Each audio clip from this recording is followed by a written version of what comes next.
Welcome back, everybody. We're glad to be back. We took a couple of weeks off for spring break. Everybody else has spring break, so we took our spring break from the Buzz. And if you're new to the show, welcome aboard. We try to break down news and notes and rankings and themes and trends. Have a little humor in it. We're serious when it's needed, and there's always some real life issues going on in high school sports with players and coaches. Coaches step down, real life happening, family things. We're also going to touch today on the loss of a regional basketball player who played at Wood Creek High School. I'm sorry, Whitney High School, and intercom and mental health toll, those kind of things. High school is supposed to be a happy time, and mostly I think it is, but it's not always that, sadly. So we'll touch on that. We're going to take a final peek at All Metro basketball and the players of the year. At the end of the show, we'll run some video of our players of the year. You get to learn who they are through their own words. Sacramento State has a new men's basketball coach. Got to catch up to him this week, and David Patrick, and why it matters locally, because he wants to recruit inside out, meaning he wants to recruit Sacramento and branch out. We'll dig into that a little bit later. Is that something that people should be excited about around here? I think so. I touched on just a second ago, another football coach of renown, somebody we've talked about, somebody who's had good teams and programs, has stepped down. Is it coaching burnout? Is it new? Has it always been around? We'll dig into that. Baseball and softball rankings, top players, top teams. We'll catch up to Sacramento Bee colleagues Jim Patrick and Cameron Salerno, talk about all those things and more. First, some feel-good stuff. We like to have a feel-good theme on this show. The Sacramento City Unified School District had a strike. It is over. Kids are back in campus where they belong, and that means the high school baseball teams are also playing. All high school sports are back. They could not practice or play during the strike. More loss for those kids who need to be involved. And this includes the Powerhouse McClatchy baseball team. The Lions are 13-1. Coach Mike Dinochoa just won his 300th game. Here's a great picture from their social media. This is his wife, Gloria, who's a big fan. And he's been coaching at his alma mater for a lot of years, one of his best teams this season. Passionate guy, good guy, and a terrific team that has certainly Metro League aspirations and Sac Joaquin Section Championship aspirations. There's Malcolm Moore. If you want to go see a rising star, a good kid, a good scholar, he's committed to Stanford. He's going to get drafted high. Gabe Henderson's another player. All homegrown kids, yay, public schools, good to see. So the McClatchy Lions are back in action, and so are all the teams in the Sac City Unified School District. That strike is over. And so kudos to Mike, and 300 wins. I think he's going to get to 600 wins. I don't think he's going to quit anytime soon. This is what he does. He enjoys it, and he's great for this region. So, and thanks for Paul Kodagaki, who had the photos. He's one of our photojournalists at the Sacramento Bee. All right, let's bring in Jim Patrick, not to be confused with David Patrick. That's the Sac State coach. Jim is just the guy who edits my stories as I write about David Patrick, but just the guy that edits the guy who does A1 stories, who writes about breweries, who writes sports, who goes out to soccer games, who goes out to softball. I was at a softball game earlier this week. Sure. Football games. I still hear you saying, "Hey, send me to the winless bowl, 0-7 versus 0." There's always one of those. So sure, Jim. Kind of a cool thing that Chris Biederman, our Chris Biederman, is working on. It's become national news. Alyssa Nakken of the San Francisco Giants. This is just kind of a cool thing. And here she is. The Giants posted this. So she's a Woodland High School graduate of Yolo County and played and excelled in softball at Sacramento State. And she was brought into the game to be a coach after an ejection. And she said simply afterwards, "I'm just doing my job." And the other thing that's cool, Jim, is these are Woodland High School colors. It's not their normal colors, but it looks like this orange. The city edition, really resonates. But neat story. Cool. Kudos to her. This is no gimmick. The Giants are doing things differently. She earned this job several years ago on good merit.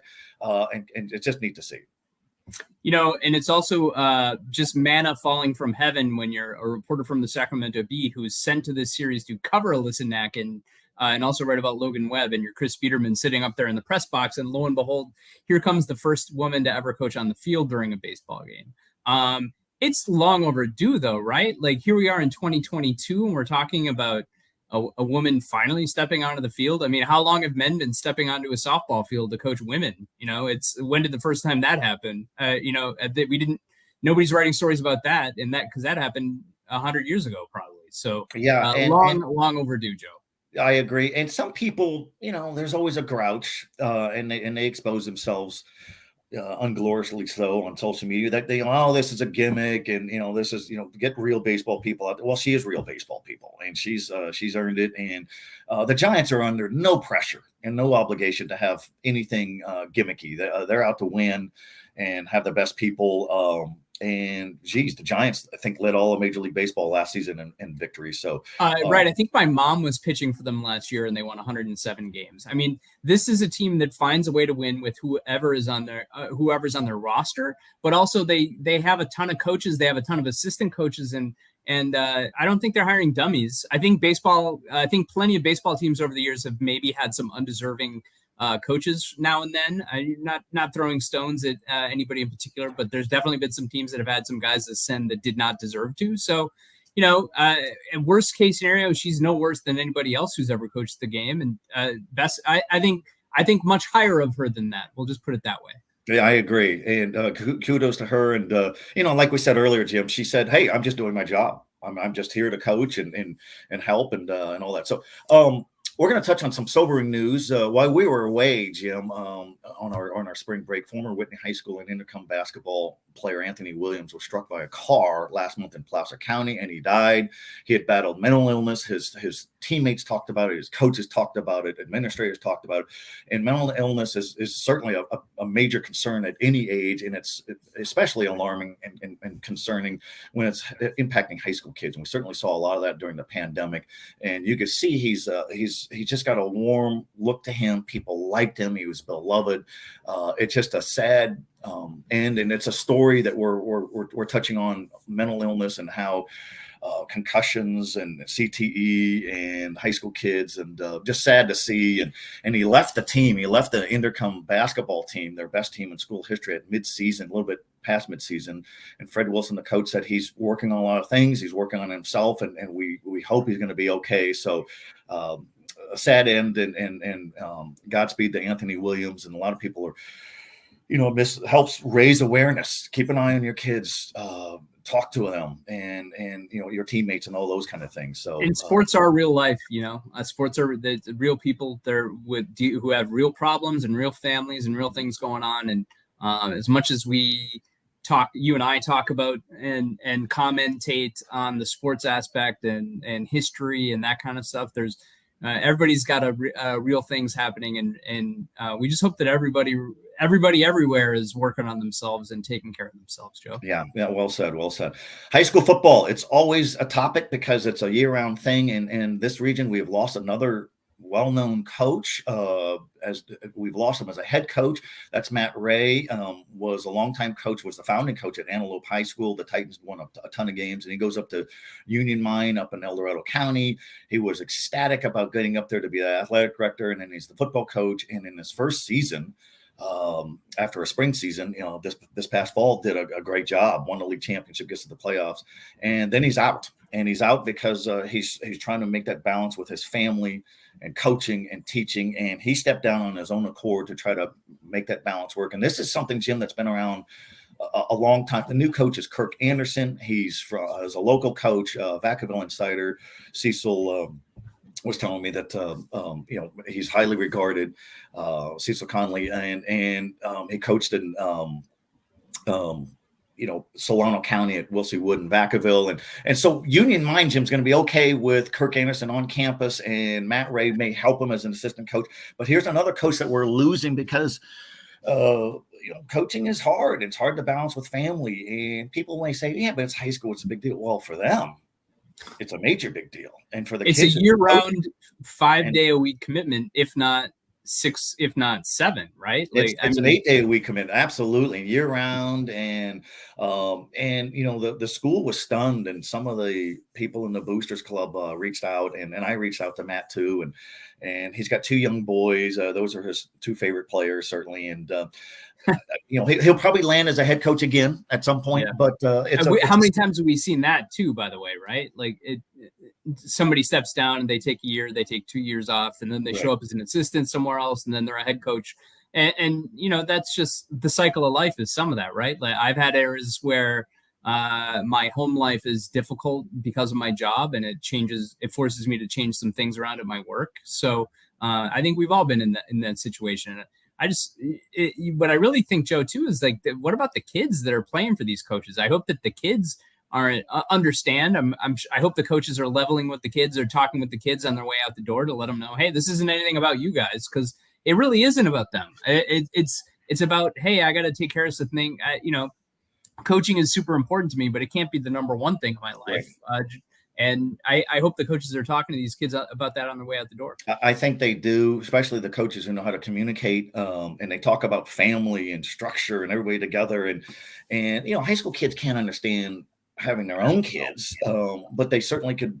Some of them a lot of kids are from broken families, so they can relate in some of those regards, and keeping everybody together. And so it's going to be interesting to see how Kirk Anderson does and best to Matt Wright. All right, Sacramento State, as we mentioned earlier, Jim has a new men's basketball coach, and it's not Mike Bibby. Thank goodness, that was the worst rumor around. It's David Patrick.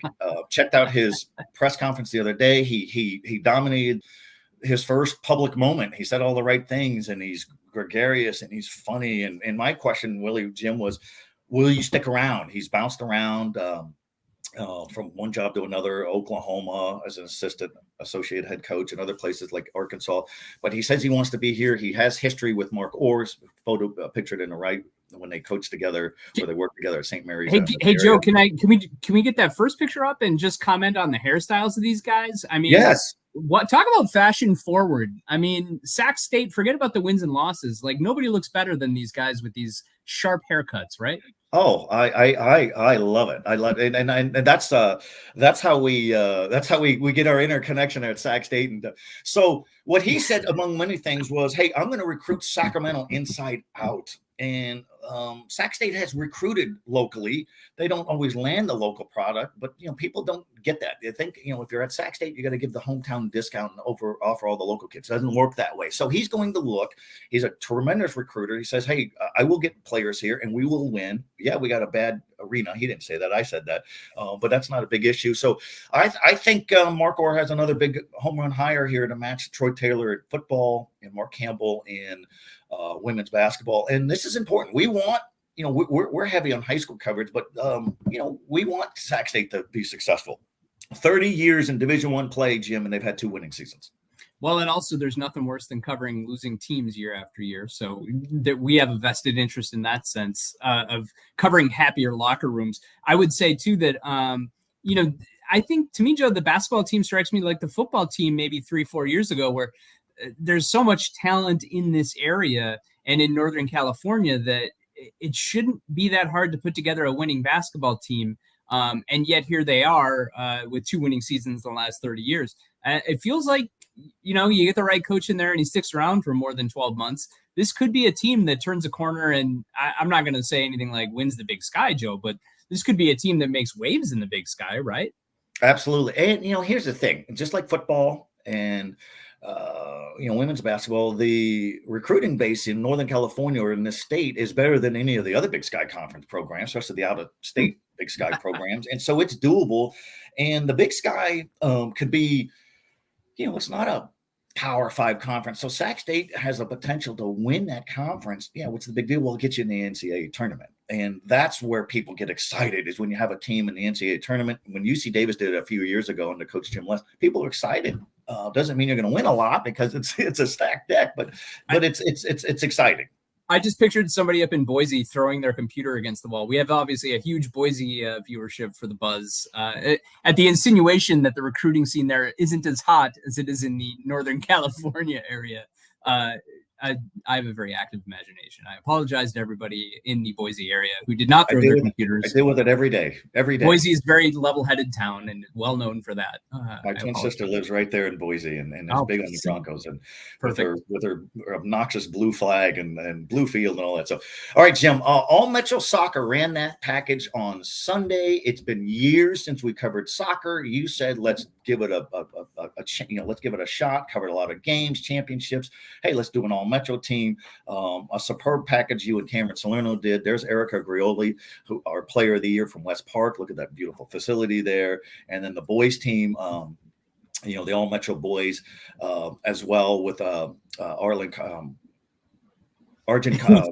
I can't even pronounce his name. Argent There he Claire. is, Claire. Exactly. Argent Claire, 37 goals for small school Sacramento Country Day.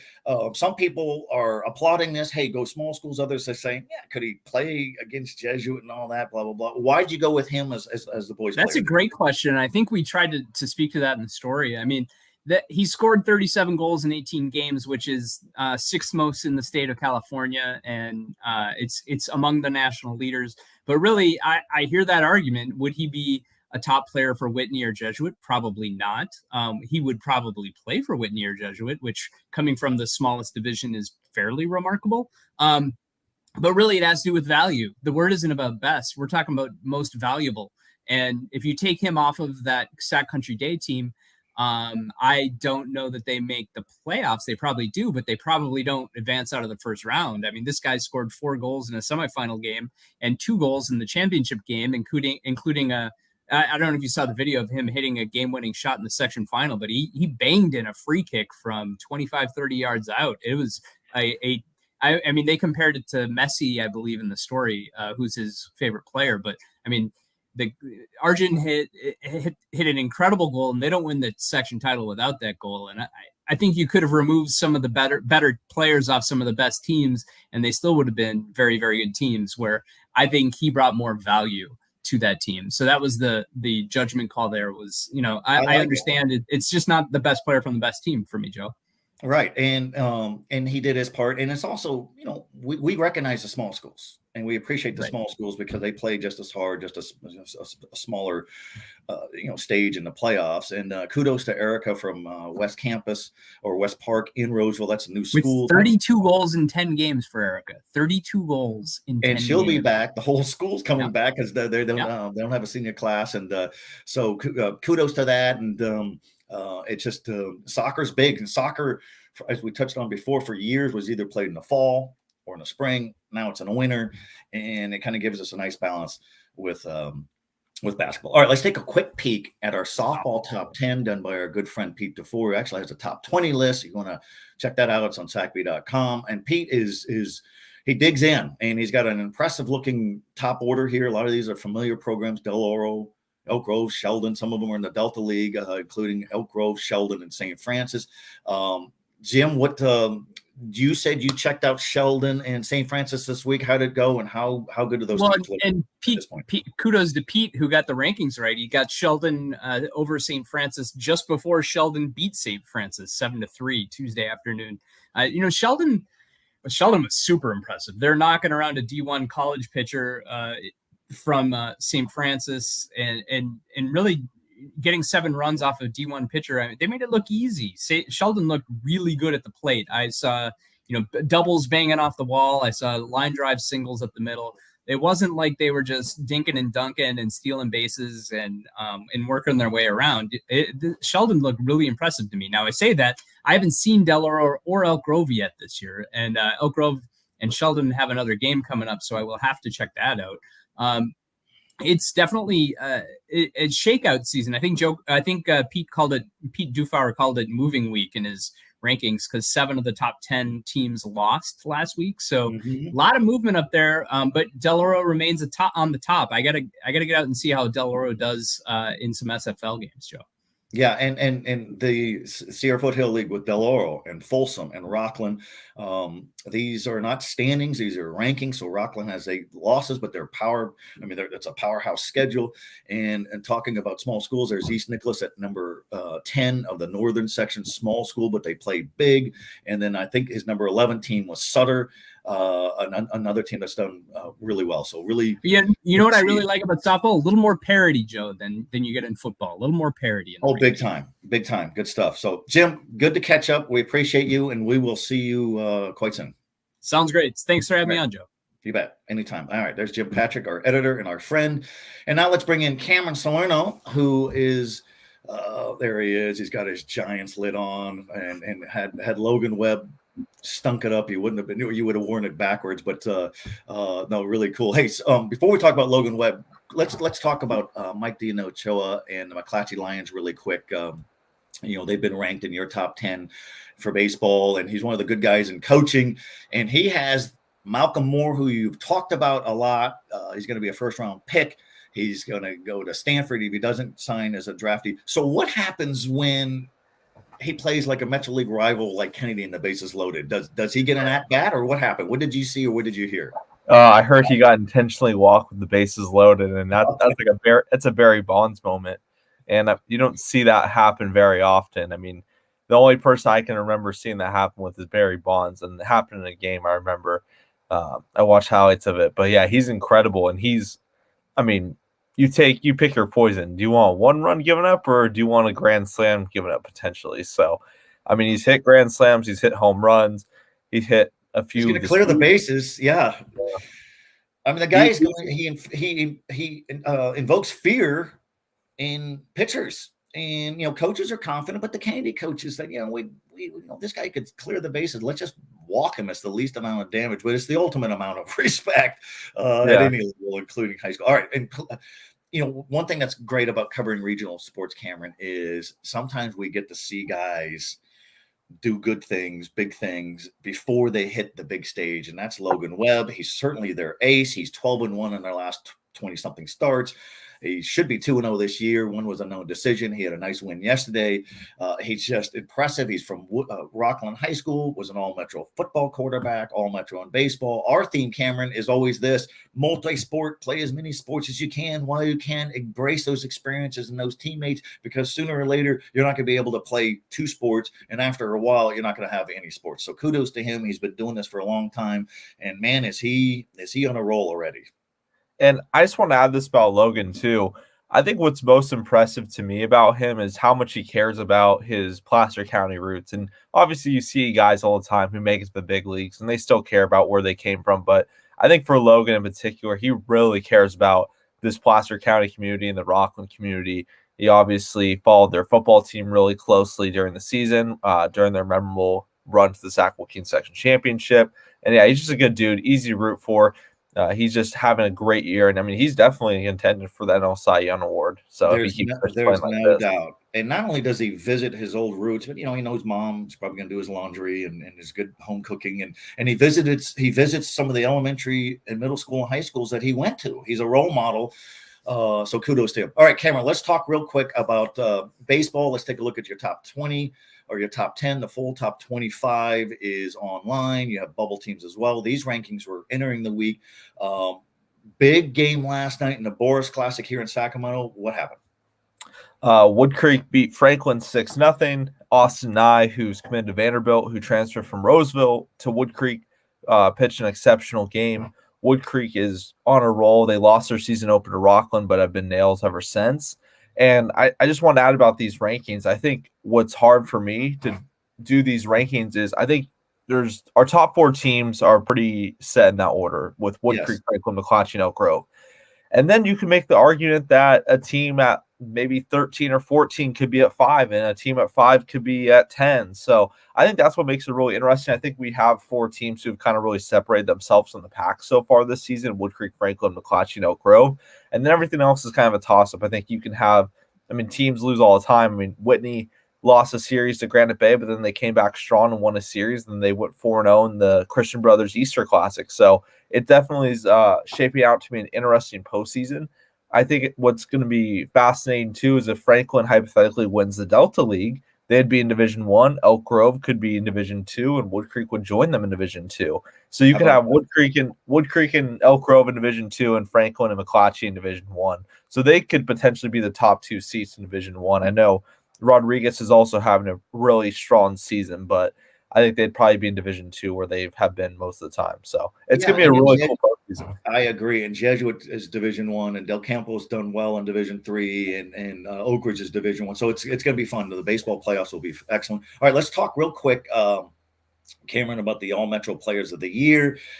We were at the photo shoot with Sarah Nevis of the Bee, our terrific photojournalist, and Tegan Brown of Oak Ridge was your girls' Player of the Year. Just terrific. We're going to get a video clip of her in just a second. And Amir Britton of Elk Grove was our boys' basketball Player of the Year. All of that is on sacbee.com if you want to learn about them. But impressive people. Tegan Brown's going to Washington. She wants to play guard. You've seen her the last couple of years. She's going to keep doing good things in basketball and really cool. And Amir Britton is looking for a scholarship. And how can he not get a scholarship? And he'll talk about it in this video clip. It just shows you how hard it is to get recruited. And because he checks off on all the boxes, he's certainly getting a lot of interest in Division II. Anybody wants to strive for Division I. But Cameron, real quick, let's take a look at Tegan Brown and a 1-minute quick hit on who she is and what she's all about. Hi, I'm Tegan Brown. I go to Oak Ridge High School in El Dorado Hills. I started playing in 6th grade just to try it out, and I ended up loving it, and just my competitiveness just makes me want to go harder and harder every day. So I think that's what pushed me to the collegiate level. I feel like as a freshman, I didn't have the skills as much, and it's definitely grown over the years. So I was playing against better players. So it feels like there's like a different gap between my freshman year and my senior year, because I'm just playing not against like the older, better, stronger players. Definitely winning sections my senior year was amazing. And going to sections my sophomore year was awesome too. It was just such an amazing experience to play for Oak Ridge. So Steve White has coached up there forever. He's one of the great coaches. He's had terrific players over the years, but he has said that you're the best player in school history. How do you take that news? I'm grateful. I'm grateful that Coach White thinks I'm the best for him, and it's a good feeling. All right, class act. And of course, we weren't fool enough to try to post her up and see if we could, succeed against her in a one-on-one scrum. She would have kicked their butts. But closing thoughts on her before we touch on Amir Britton, Boys Player of the Year. I've said a lot of things about her. She's amazing, great player. She's going to be a really good guard at Washington. I mean, I've raved about her, and I think she's probably the best player in this area. And she's definitely one of the all-time greats. And just what a legacy for her to end her season and high school career with the section championship game. Excellent. Well said. All right, here's Amir Britton. They win a CIF Division II state championship, only the 6th area school to do that in the 40-year history of the tournament. This is a quick hit on Amir Britton of Elk Grove. Hi, I'm Amir Britton. I'm a senior at Elk Grove High School. I started playing in games in 2nd grade, but I grew up even younger than that, like always having a love for basketball, running around my house in the living room and playing imaginary hoops. You win a state championship, which is hard to do. There's only been 6 area schools that have ever done it, including you guys. How did that feel? It feels amazing. It feels like we really did something special for the city of Elk Grove, for my coach, Coach Monday, and my teammates as well. My mom, Kimmy Britton, my dad, Javon Britton, they mean the world to me, honestly. Like, they've always fueled my passion for basketball, and they kept my head on straight when I got distracted. I want to study fire science, become a firefighter. 1, I like the schedule. 2, I always dreamed of being a special person in society, just not a regular person. So saving people will be awesome. It's always been a dream for me playing college basketball, so looking forward to it. Definitely, my high school years was a roller coaster, ups and downs. But I would say I accomplished a lot, and I'm proud of what I accomplished, but I'm still hungry for more, honestly. Kudos to him. Kudos to public schools. The private schools win so much of these championships, Cameron, but these are 2 homegrown kids, and the Elk Grove team was all homegrown. Dustin Monday, the coach, our B Coach of the Year, was from Elk Grove, grew up there. All of his teammates did, so it's neat to see. I just love that he wants to be a firefighter, and anybody who plays defense like him, I like his chances of taking on a fire. This guy knows no limits, so these guys are easy to root for, and we'll keep an eye on them, and it's kind of cool to see. So, and you saw him in the state championship. The guy is relentless and tireless, and he's incredible. I mean, I come into the game. I mean, when we watched the team warm up, the other team that was playing the state championship game, I was like, wow, this team's really good. I mean, I hadn't seen Elk Grove play this year because I was on the girls basketball beat, but I was like, oh, it could be a really good game. And then just Britton took over, and then even because he fouled out, I mean, his team finished the job. So, yeah, it was a good year of basketball. I'm excited for baseball. I think it's going to be a fun finish. It's going to be a great finish. Same with softball, track and field as well. Great show. It's good to be back. Cameron, keep up the great work. Check out Cameron every day on his Twitter, his Instagram. He's got large following. He's got good polls. He's got good thoughts. He always has an invite for people to send in nominations for Prep of the Week, girls, boys, any sport, just let us know. Doing a great job on all that. Cameron, I appreciate you, sir. We will see you real soon. And special thanks to our photographers, Paul Kitagaki and Sarah Nevis, and our viewers. If you joined us late, the show will be linked a little bit later, some of our previous shows as well. We appreciate it. If you got any questions or concerns, send it our way. We don't listen to the concerns, but no, we do. We appreciate everybody. Thank you for the following. Thank you for the readership. Thank you for the social media input. And thank you for watching us here. We will see you all real soon.